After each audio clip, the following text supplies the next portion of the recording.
તો વાત કરીએ રાજકોટની તો રાજકોટ પીટી જાડેજા આવ્યા નવા વિવાદમાં। ક્ષત્રિય સમાજના અગ્રણી પીટી જાડેજા વિરુદ્ધ ફરિયાદ કરાઈ। મોટા વ્યાજે ₹54.50 લાખ આપ્યા હતા। ત્યારે ફરિયાદીનો પીટી જાડેજા ઉપર ગંભીર આરોપ છે, જ્યાં પીટી જાડેજા રાજપૂત સમાજના મોટા અગ્રણી છે।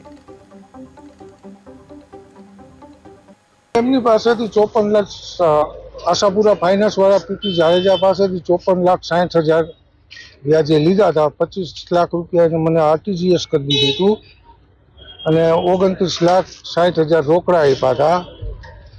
પછી દર મહિને 3% લેખે હું એને વ્યાજ આપતો, 1,80,000। 5 મહિના મેં વ્યાજ આપ્યું એને।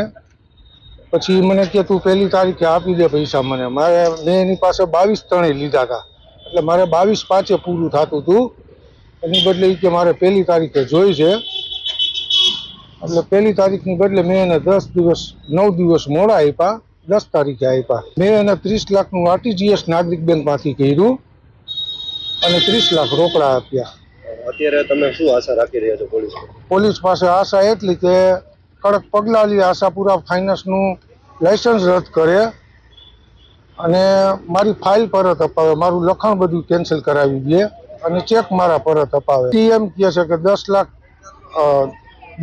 વ્યાજ લેખે 1 મહિનાનું વ્યાજ તારે વધારે દેવું પડે।